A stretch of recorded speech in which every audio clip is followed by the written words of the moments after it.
नाजरीन, हमारे साथ हैं special crime reporter Pakistan Lahore से। सियासी सूरत हाल पे कल इन्होंने हमें 15 मिनट का तबसरा दिया। आज की जो नई पोजीशन हो गई है उसके ऊपर बात करेंगे। ये बताइएगा कि सर्वे कुछ और कहते थे, अब जो रिजल्ट और आ रहे हैं 91 के करीब आज़ाद हैं, इसी तरह जो 63 के करीब नून लीग की है, 48 के करीब पीपल्स पार्टी है। तो मजहबी जमातों जी को जी। तो रद्द कर दिया हमारी अवाम ने। अब बताइएगा कि अब क्या होगा। और इस वक्त मियां नवाज शरीफ खिताब भी कर रहे हैं, तो विक्ट्री खिताब तो नहीं है, उन्होंने कल ही सोचा था करूंगा। अब बताइएगा क्या सहाफ़ी हजरात कहते हैं, क्या आपका तज्जिया और तबसरा है, और क्या अवाम कहते हैं जी। असल में जब कल ये इंतखाबात हुए थे तो रात देर तक हमने इसकी कवरेज की है। तो सुबह तक हमें उम्मीद थी कि 9-10 बजे तक, हद 11 बजे तक जो है वो इलेक्शन कमीशन जो है इसके इंतखाबात का हतमी जो फहरिस्त है उसका ऐलान करेगा। लेकिन बदकिस्मती से वो सारा दिन नहीं हो सका, वो शाम को जाके हो सका, जिसके बाद अभी कौमी असम्बली की 265 सीटों में से 216 सीटों की जो डिटेल अभी तक जो इलेक्शन कमीशन की तरफ से मिली है उसके मुताबिक 91 जो है वो आजाद उम्मीदवार है, 63 जो है वो नून के है और 48 पाकिस्तान पीपल्स पार्टी के और MQM के 2 और काफ लीग जो है उसके भी 2 ही अफराद है। तो इनके मुताबिक जो रिजल्ट है, अब मियां नवाज शरीफ ने कॉल दी थी कि मेरे घर के बाहर जो है वो माल्टो सेक्रेटेरिएट के बाहर मैं आप सारे कारकुन इकट्ठे हो।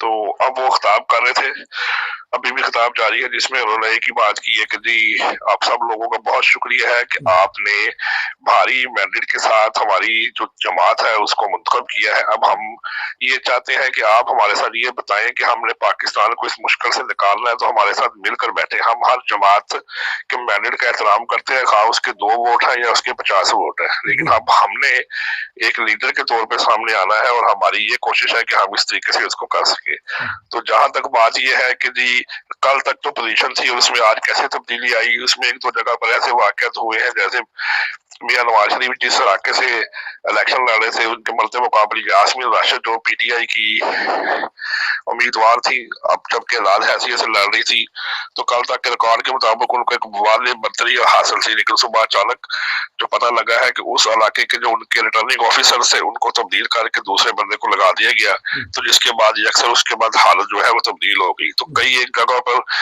इनकी तरफ से रिगिंग की गई है और कराची के अंदर से भी, लाहौर के अंदर से भी। उसके अलावा आज दोपहर को एक पीपल्स पार्टी की जो शीरी रहमान है उन्होंने भी इसके ऊपर एक बहुत वाले प्रेस कॉन्फ्रेंस की और बताया कि बिलावल भुट्टो जरदारी जो है उसके जो वोट है वो गायब कर दिए गए थे, जबकि हमारे पास रिकॉर्ड है फॉर्म के मुताबिक भी 43-45 के मुताबिक अक्सरियत हासिल थी। लेकिन इन लोगों ने हमारे साथ जानबूझकर रिगिंग की है। हम पिटीशन लेकर हाईकोर्ट गए थे, लेकिन हाईकोर्ट के दरवाजे हमारे लिए नहीं खोले गए।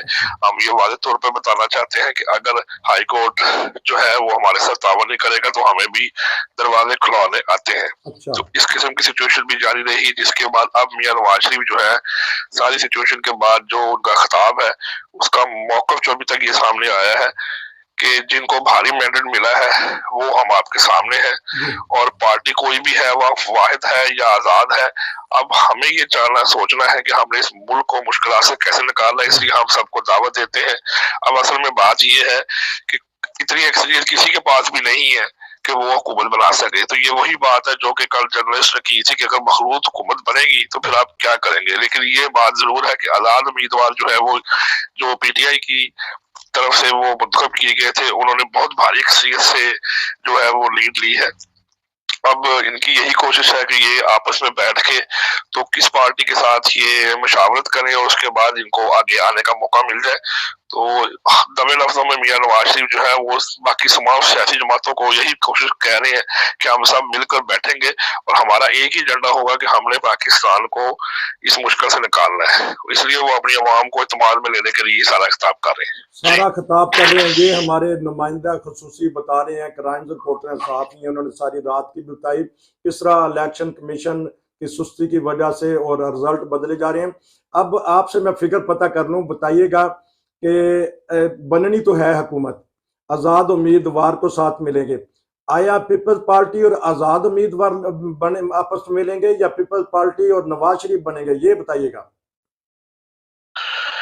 लेकिन अगर तो आजाद उम्मीदवार जो है वो इनके साथ मिल जाते हैं तो फिर तो बहुत अच्छी स्ट्रॉन्ग जो है वो एक हुकूमत बन सकती है। लेकिन जो पीपल पार्टी है, पीपल पार्टी के वोट जो है वो इस वक्त टोटल है 48 और नून लीग के वोट है 63। तो 63 और 48 से मुराद ये है कि इनको इसके बाद भी जो है वोटों की जरूरत है। क्योंकि कौमी असम्बली में जो नशिस्त की जो प्राइम मिनिस्टर को वो एतमाद का वोट लेने के लिए कम से कम 187 वोट्स की दरकार रिक्वायर्ड होंगे। तो उसके मुताबिक इनको फिर भी बंदों की जरूरत पड़ेगी। ये कम से कम 2 से 3 जमातें जो है, जैसे MQM है उसको साथ शामिल करेंगे, 8 अफराद उनके हैं, 2 काफ लीग के हैं, 10 ये हो गए, 48 उनके हो गए, 58 हो गए, 58 और 7 फिर भी इनको कुछ ना कुछ लोगों को साथ शामिल करना पड़ेगा। लेकिन अगर एक बात और बड़ी अजीब सी है कि अगर ये जितने आजाद उम्मीदवार हैं ये तकरीबन अगर पीपल्स पार्टी के लोगों को साथ शामिल करके और बाकी 2 पार्टीज को साथ शामिल कर लेते हैं तो उनकी तरफ से भी बड़ी जबरदस्त हुकूमत बन सकती है। तो वो भी यही कोशिश करेंगे। हाँ जी, यही मेरा मकसद था कि मुझे लगता है कि नवाज शरीफ साहब कहेंगे हम अपोजिशन में बैठते हैं, तगड़ी अपोजिशन होगी और हमारी जो बड़े अदारे हैं, एस्टेब्लिशमेंट है या अदलिया, वो भी यही कहेंगे कि आज़ाद पीपल्स पार्टी मिल जाए, आपस में चंद महीने या चंद साल गुजारें और अपोजिशन में मियां नवाज शरीफ साहब बैठें। क्या ये मेरा आइडिया चल सकता है इधर, ये जो मैंने सोचा है? नहीं, ये असल में जो मियां नवाज शरीफ साहब सोच के पाकिस्तान आए थे उनको फीडबैक बिल्कुल भी वो नहीं मिल सका। क्योंकि जिस तरह का कल उनका ये बयान था अपने जर्नलिस्ट को वोट कास्ट करते हुए कि जी मखलूत हुकूमत बने, तो उन्होंने कहा था अल्लाह से डरो, ऐसी बातें ना करो, मैंडेट वही होता है जो एक तरफ से मिले ताकि हम फैसले कर सके। अब जैसे ही ये 2 पार्टी आपस में मिलेगी तो इनका इख्तलाफ भी होता है। जैसे ये इलेक्शन कैंपेन के अंदर जो है एक दूसरे के ऊपर इल्जाम तराशियां और दबे लफ्जों में एक दूसरे को बुरा भला कह रहे थे, अब इनके सामने फिर वही सिचुएशन आ गई जैसे भी अब वो पहले जो अपनी मुश्तरका गवर्नमेंट बनी थी PMD के हिसाब से कि ये लोग वो है कि जो जब लड़ाई झगड़ा होता है तो फिर एक तरफ तीर चलाते हैं, लेकिन जब इनकी सुलह हो जाती है तो फिर कहते हैं ठीक है जी हम तो इकट्ठे हैं, हम एक ही जगह पर बैठ के काम करते हैं। तो इनके सामने मियां नवाज शरीफ के सामने एक बहुत ज्यादा टफ जो है एक लाही अमल है कि अगर ये किसको साथ शामिल करेंगे और जो पीपल्स पार्टी है अगर वो इनके साथ शामिल होगी तो वो फिर किन बुनियादों पर शामिल होगी, क्योंकि इनको फिर आपस में बैठ के तस्वीर करना पड़ता है कि किस बंदे को क्या सीट देनी है, किसको वजीर लगाना है, किसको मुशीर लगाना है। तो इन सारी बातों के बाद जाकर तो फिर आप अगला लाहे अमल इख्तियार कर सकते हैं। जैसे अब TLP थी, तरीके लबैक पाकिस्तान, उन्होंने उनका जो सरबराह है इस वक्त साद रिजवी, उन्होंने टाइम के ऊपर आकर इस बात का ऐलान कर लिया कि जो हक और सच पर है आप उसको वोट दें। अब उनका मतलब ये है कि वो भी दबे लफ्जों में इमरान खान साहब की तरफ उनका इशारा जा रहा है कि हम उसी को वोट देंगे, उनके साथ ही मिलकर चलेंगे।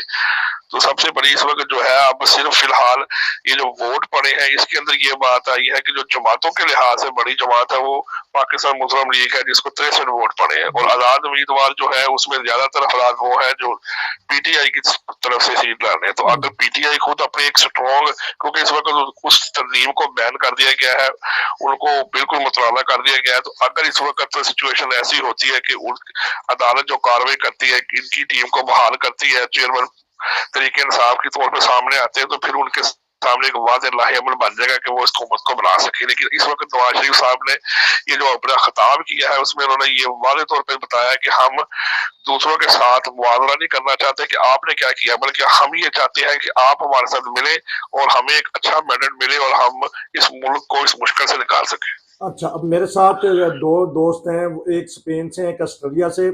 मैं उनसे पता कर लूं कि उन्होंने तबसरा सुना है, वो अपना तबसरा कर सकते हैं या वो सवाल कर सकते हैं। जी रजवान भाई और राणा साहब भाई बताएं, कोई सवाल है आपके ज़हन में? सवाल कोई नहीं, लेकिन जो हालात थे जो हम काफ़ी दिनों से ये प्रोग्राम करते रहे हैं वो काफ़ी उसमें चेंज नज़र आ रहा है। तो देखिए अब जो है ना हालात बिल्कुल यकसर चेंज है। तो मखलूत तरह हुकूमत बनेगी, वो तो बननी है, उसके बगैर तो कोई नहीं है, क्योंकि इलेक्शन हुआ है, सारा कुछ हुआ है। तो मखलूत तरह हुकूमत है। पीपल्स पार्टी और आज़ाद उम्मीदवार ये हमें नज़र आ रहे हैं, इनकी जो है ना मखलूत हुकूमत जो है ना हमें नज़र आती बनती नज़र आ रही है आपको। अच्छा रजवान साहब, आप ऑस्ट्रेलिया में हैं, वीन से हैं, बताइए कोई सवाल या कोई तबसरा, नहीं तो फिर इनसे इजाजत लें, इन्होंने अच्छी रिपोर्ट में दे दी। बताइए कोई है सवाल आपके ज़हन में रजवान? जी मेरा भी सवाल यही है राना साहब से, मैं एग्री करता हूँ। अच्छा, अच्छा, यहाँ हमारे साथ दो तीन दोस्त हैं, तबसरा ये कर रहे हैं कि अगर पीपल पार्टी और आज़ाद मिल जाए तो तकरीबन ये ले जाएंगे 160, और 160 के बाद इनको अगर MKM मिल जाए या कुछ और दोस्त मिल जाए, कायदे आज़म लीग मिल जाए, तो ये अगर 180 के करीब ले जाएंगे। तो क्या कहते हैं आप, आपका क्या तजज़िया है? मैं लाहौर हूँ जी। जी, सबसे बड़ी बात है कि अभी पूरे तौर पे ये रिजल्ट है ना वो अभी सामने नहीं आए, क्योंकि 265 सीटें जो है और अभी तक 220 का रिजल्ट आया है। हो सकता है कि जो बाकी का जो रिजल्ट आएगा उसके अंदर हो सकता है कि आजाद उम्मीदवार जो बाकी है उसमें उनकी तादाद बढ़ जाए या दूसरी तादाद बढ़ जाए। तो ये फैसला तभी हो सकता है कि अगर ये 265 का एक फिगर आ रहा है हमारे पास कौमी असम्बली का, तो 220 आए हैं, तो इसका मतलब ये हुआ 30, 40, 50, 60, यानी कि जो 40 के टीम का फर्क है, अगर 40 में से कम 30 अफराद जो है आजाद उम्मीदवार मजीद ले जाते हैं तो फिर बड़े आराम से आजाद उम्मीदवार जो है वो पीपल्स पार्टी के साथ मिलकर अपनी हुकूमत बना सकते हैं। अब ये तीन ही मेन पार्टी है जिसमें सबसे आगे आजाद उम्मीदवार है, दूसरे नंबर पे नून लीग है, तीसरे नंबर पे पीपल्स पार्टी है। तो अब देखने में जो ये आ रहा है कि पीपल्स पार्टी तो सामने नहीं आई, लेकिन नून लीग और आजाद उम्मीदवारों के दरमियान एक टफ मुकाबला है। अब देखना ये है कि क्या नून लीग जो है वो अपनी को मजीद सीटें की जो 40 सीटें हैं इसमें से कुछ अफराद को अपने साथ शामिल कर सकती है तो या आजाद उम्मीदवार शामिल कर सकते हैं। तो जो जब 265 का रिजल्ट क्लियर हो जाएगा तो उन्होंने उम्मीद तो जाहिर की कि आज हम रात 12 बजे तक जो है 265 का जो रिजल्ट है उसको कंपाइल करके आपको एक फाइनल लिस्ट दे देंगे। तो जैसे ही ये आजाद उम्मीदवार या नून लीग दोनों में से जो 40 अफराद हैं, इन जो 40 सीटें हैं, इसका फैसला होता है तो फिर जो गवर्नमेंट है वो बड़े वादे तरीके से आराम से बन जाएगी। उसके अंदर यही चीज सबसे आगे है कि अगर पीपल्स पार्टी, क्योंकि पीपल्स पार्टी ने पहले भी नवाज नून लीग के साथ मियां शहबाज शरीफ के साथ मिलकर काम किया है और उनके साथ तावन किया है, लेकिन अब अगर उनको मौका मिलेगा तो उम्मीद यही है कि वो आजाद उम्मीदवार जिसे कहते हैं इमरान खान के साथ उनके जो बंदे हैं उनके साथ मिलकर शायद कि वो नई कौम के साथ मिलकर दोबारा काम कर सके। क्योंकि पहले वो भी यही बात करते रहे हैं कि मुल्क को डुबोने में, मुल्क को बर्बाद करने में इमरान खान का हाथ है, क्योंकि इस वक्त अब दोनों के पास कोई और रास्ता नहीं है, क्योंकि वो कोई भी वादे अक्सरियत नहीं ले सका। अच्छा, ये बताइएगा कि कोई नाखुशगवार वाकया तो नहीं इन दिनों में हुआ कि भी आज और जो रात गुजरी है इलेक्शन में हो जाता है? कल तो आपने रिपोर्ट दे दी थी कि कद का वाकया तो होते हैं जी। जो सोशल मीडिया के जरिए और बाकी इतलात मिली है, एक दो जगह पर पता लगा है कि जो शरपसंद लड़के थे कोई 15-20 वो आए हैं, उन्होंने बैलेट बॉक्स उठाए हैं और वो उठाकर भागकर चले गए हैं। 2-3 जगह से इसी तरह रिपोर्टेडली जो है पंजाब के अंदर तो ऐसा वाकया एक ही रिपोर्ट हुआ था, ये जनूबी पंजाब वाली साइड के ऊपर, कि वहां पर जो है वो रात के वक्त जब ये अनाउंसमेंट की जा रही थी तो प्रिजाइडिंग अफसर ने बताया कि नौजवान लड़के आए हैं और वो हमारे बैलेट बॉक्स जो है हमसे वो छीन कर ले गए हैं। और इसी तरह बाकी जो ज्यादातर मामला था वो कराची में देखने में आया है, जहां पर MQM के अफराद जो है वो कोशिश ये कर रहे हैं कि जबरदस्ती जो है वो ठप्पे लगाते हुए वीडियोस भी बनी है। जिसके बाद दूसरे तौर पर ये जो मेन आया है पीपल्स पार्टी, इसने इल्जाम लगाया है कि MQM हमारे खिलाफ कर रही है, जबकि पीपल्स पार्टी के भी जो लोग हैं वो शहजादपुर, कंबल और सखर के एरियो के अंदर जो है वो जहाँ पर जागीरदाराना निजाम पाया जाता है वहां पर ये रिपोर्टरी सामने वाकयात आए हैं कि वो लोग जो है वो जबरदस्ती जो है वो कॉपीज के ऊपर वो बोले लगा रहे हैं। तो इस तरह के वाकयात चले हैं, बिल्कुल धांधली की गई है। और जो एक वाले तौर पे एक बात सामने आई कि हम ये नहीं कह सकते कि ये बिल्कुल फ्री एंड फेयर इलेक्शन थे, धांधली किसी न किसी एंड पे की गई है। जैसे पंजाब गवर्नमेंट जो है वो सारी नवाज शरीफ और नून लीग के पास है और सिंध जो है वो सारा पीपल्स पार्टी के पास है। तो सिंध में जहां तक वो कर सके हैं उन्होंने की है। नून लीग के लोग जो थे उन्होंने जहां तक पंजाब में अपनी इंटरफेरेंस करनी थी उन्होंने उसके मुताबिक की है। KPK से कोई ऐसा वाकया रिपोर्ट उम्मीदवार जो है वो 123 है और नून के जो उम्मीदवार जीते हैं वो 121 है, यानी कि नून लीग और आजाद उम्मीदवारों के दरमियान एक मुकाबला चल रहा है। ये आजाद उम्मीदवार भी PTI के हैं। तो कोशिश ये की जा रही है कि बाकी जो 30 का रिजल्ट है अगर वो आजाद को मिल गया तो फिर PTI की जो है वो वजीर आला जो है उनकी तरफ से बन जाएगा। तो लेकिन कोशिश ये की जा रही है, पीपल्स पार्टी ने पंजाब में से 10 सीटें हासिल की है और KPK में भी इसी तरह 100 केपीके में भी जो 100 सीटें हैं उसके 113 में से 100 का रिजल्ट आराम से मिला था, और उसमें भी आजाद उम्मीदवार सबसे आगे है। कोई 84 सीटें आजाद उम्मीदवारों की है, और 5 जो है वो सिर्फ नून लीग ले सकी है। तो इस तरह वहां पर भी देखा जाए ओवरऑल तो पंजाब की तरफ से भी आजाद उम्मीदवार आगे है, केपीके में भी आजाद उम्मीदवार आगे है, और बलोचिस्तान में जो है वो सिचुएशन थोड़ी सी डाउटफुल है। 51 सीटें हैं टोटल बलोचिस्तान की, जिसमें से 8 सीटें पीपल्स पार्टी ने ली है और 7 सीटें नून लीग ने ली है, और वहां पर आजाद उम्मीदवार सिर्फ 4 जीत चुके हैं, और सिंध सारा ही ऑलरेडी जो है वो पीपल्स पार्टी के कब्जे में है। अच्छा। तो 130 कुल सीटें हैं, 130 सीटें हैं कुल सिंध असेंबली की, जिसमें से 117 सीटों का जो रिजल्ट सामने आया है उसमें 81 सीटें जो है पाकिस्तान पीपल्स पार्टी के पास है, और 19 सीटें जो है वो एमक्यूएम के पास है, और 14 सीटें जो है आजाद उम्मीदवार के पास है। तो ये से साबित ये हुआ कि सिंध असेंबली में जो पीपल्स पार्टी है उनका वजीर आला होगा, और वो बड़ी वाज़ेह अक्सरियत के साथ अपना जो है वो बना सकेंगे, और जो आजाद उम्मीदवार है और एमक्यूएम है वो उनकी बतौर ऑपोजिशन चलेंगे। लेकिन बाकी जगह पर आजाद उम्मीदवार केपीके में, पंजाब में और कौमी असेंबली में जो है इनकी बड़ी वाज़ेह अक्सरियत हासिल है। तो ये रात 12 बजे तक उम्मीद की जाती है कि जैसे ही ये रिजल्ट निकलता है, ये जो बाकी अफराद 30 से 40 रिजल्ट रह गए हैं जो सीटों का फाइनल हो रहा है, तो अगर ये आजाद उम्मीदवार सीटें जीत गए तो फिर नून लीग के लिए बहुत परेशानी का सामना होगा, क्योंकि अगर ये आजाद उम्मीदवार सारे जो है और जो है पीपल्स पार्टी अगर उनके साथ मिल जाती है तो फिर मजीद बेहतर हो जाएगा। क्योंकि अभी जो हमारे सामने मजीद मैसेज रिजल्ट का आया है उसमें पीपल्स पार्टी की 2 सीटें और ऐड होगी कौमी असेंबली की, अब उनकी 51 सीटें हो गई है। अच्छा। तो उम्मीद की जा रही है कि हाँ जी, ठीक है, बहुत शुक्रिया, आपने बड़ी मुफस्सल रिपोर्ट दी है। नाज़रीन, ये थे हमारे स्पेशल क्राइम रिपोर्टर। इंशाल्लाह इनसे रब्ता रहेगा।